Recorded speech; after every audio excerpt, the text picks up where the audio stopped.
আসসালামু আলাইকুম শেখ, আমেরিকা থেকে বলতেছি। ওয়ালাইকুম আসসালাম রহমতুল্লাহ বরকাত। জি বলেন। আমি একদিন শুনছিলাম শেখ একটা হাদিস যে কখনো আল্লাহর প্রিয় হতে পারবে না যখন তোমার প্রিয় জিনিস আল্লাহ রাস্তায় দিয়ে দিবে। তো জানি না আমি আয়াত কতটুকু আয়াত বুঝাইতে পারতেছি। চতুর্থ পারার প্রথম আয়াত।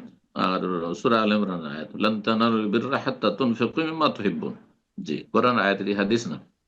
ও বলেন জি, আপনার প্রশ্ন। আচ্ছা।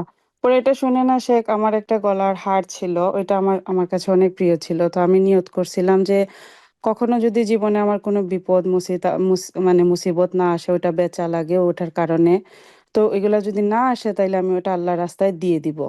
আল্লাহর রাস্তায় আমি ওটা কোনো জায়গায় লাগিয়ে ফেলবো। তো আমার প্রশ্ন হচ্ছে, এখন আমি এটা কি করবো? এটা কি উইথড্র করা যাবে বা এটা দিতেই হবে এরকম কিছু? আপনি নিয়ত করেছেন, মন্নত করেছেন না নিয়ত করেছেন? এই বিষয়টা ক্লিয়ার করেন। যে আমি মনে মনে নিয়ত করেছিলাম যে আমি এটাকে যদি মানে এখন আমি প্রয়োজন না। এরকমই এরকমই মানে চিন্তা ভিতরে ভিতরে করছি যে এরকমই চিন্তা আমি করেন, করব। মান্যত করেননি যে এইরকম হইলে আমি এরকম করে দিই, এমন কিছু বলেননি, মানে শুধু নিয়ত করেছিলেন। ঠিক ঠিক জি, না? এরকমই এরকমই চিন্তা করছি, জি। নিয়তকে পরিবর্তন করা যেতে পারে। নফল কাজের কোন নিয়ত যদি কেউ করে, ফরজ নয় কাজটি, নফল কাজ, দান সাদকা করবেন আর সেটা মালাই দান করবেন, এটি নফল কাজ আপনার। হ্যাঁ। তো নিয়ত করলে নিয়ত পুরা করা ফরজ হয় না। কিন্তু মান্যত যদি করে নেই যে আমার রোগ যদি ভালো হয়ে যায়, আমার স্বামী যদি সুস্থ হয়ে যায়, অথবা আমার ছেলেটা যদি এই চান্সটা পেয়ে যায়, আমার এই কাজটা যদি হয়ে যায়, তাহলে এটা আমি দান করে দেব, তখন সেটা ফরজ হয়ে যাবে। মান্যত পুরা করা ফরজ, কিন্তু এমনি কোনো সৎ কাজের নিয়ত যদি করা হয় আর সেই সৎ কাজ ফরজ কাজ না হয়, তাহলে সেটা পুরা করা ফরজ নয়, বরং সেটা করতেও পারেন আবার নাও করতে পারেন। আপনার যেহেতু মনে মনে নিয়ত ছিল যেটা করতাম, হয়তো এটার প্রয়োজন আপনার বেশি হইতে পারে, আপনার ছেলে মেয়েদের প্রয়োজন বেশি হইতে পারে, সুতরাং অন্য দান সাদকা করেন, জরুরি নয়। লান তানালুল বিররা হাত্তা তুনফিকু মিম্মা তুহিব্বুন, অতক্ষণ পর্যন্ত যথাযথ নেকি হাসিল করতে পারবে যতক্ষণ পর্যন্ত তোমাদের প্রিয় বস্তু তোমরা আল্লাহ রাস্তায় ব্যয় না করবে। এটার উদ্দেশ্য হচ্ছে, আয়াতে সায় নজর রয়েছে যে খেজুর, ভালো খেজুর আছে আর খেজুর বাগানের মালিক, সে ভালো খেজুরগুলো দান সাদকা করছে না গরিব মিসকিনকে, ওই পোকা লাগা খেজুর যেগুলো পুরনো হয়ে গেছে বা পোকা হয়ে আছে সেগুলো দান করছে। এইরকম আমাদের দেশে গৃহস্থ মানুষরা দেখেছি ওই চিটা ধান যেগুলো, যেসব ধানে আপনার চাউল বেরোবে না। হ্যাঁ, যদি আপনার দশ কিলোতে 2 কিলো চাউল হয়তো বেরোবে না, তো সেগুলো দান করতো ওই চিটা ধানগুলো। তো এতে নেকি পাবেন না।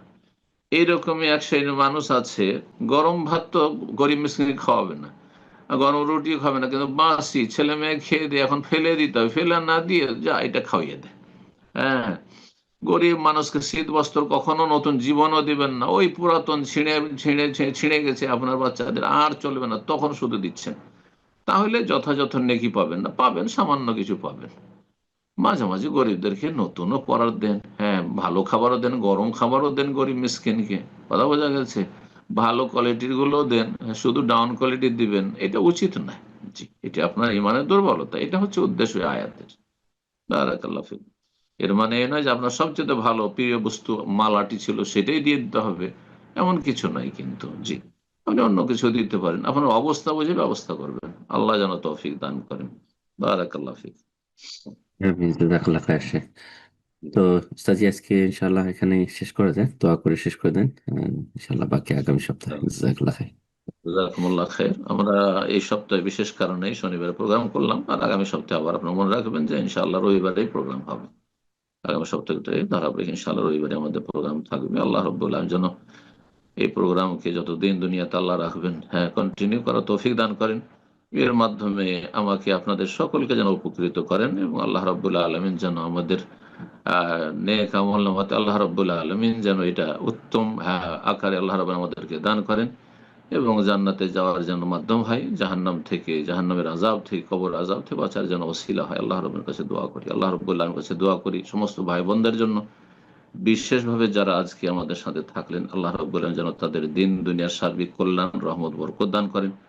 সমস্ত অনিষ্ট বালা মুসিবত থেকে আর জালিমের জুলুম থেকে আল্লাহ রক্ষা করেন। আল্লাহ রাব্বুল যে যেখানে আছেন আল্লাহ যেন হেফাজতে রাখেন। সুবহান রাব্বিকা রব্বিল ইজ্জাতি আম্মা ইয়াসিফুন, ওয়া সালামুন আলাল মুরসালিন ওয়ালহামদুলিল্লাহি রাব্বিল আলামিন।